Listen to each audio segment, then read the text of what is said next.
How to kick someone off your Facebook account. Hey everyone, welcome back to the channel. In this video, I will guide you on how you can kick someone off your Facebook account, so make sure to watch the video till the end. To kick someone off your Facebook account, you can open up the Facebook application here, and once you launch your Facebook app, tap the three lines option from the top right, and then just go to this gear icon from the top right hand side again. Once you go to the gear icon, which will take you to the settings and privacy page, go to the option called Account Center and go to see more in Account Center. From here, under Account Settings, you can just go to Password and Security. From Password and Security, one way that you can kick someone out of your Facebook account is by simply changing your password. So you can go to Change Password button, select your Facebook account, enter the current password and enter the new password. When you change your password, anyone who is logged into your Facebook will get automatically logged out.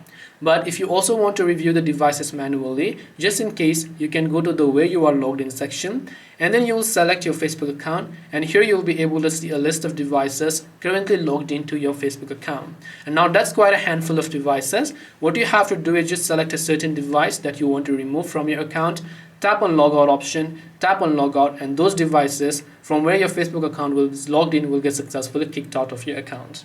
This way you can kick someone off your Facebook account. Hope this video was helpful. If you have got any more questions, feel free to leave them down below. Thank you for watching and see you soon in the next video.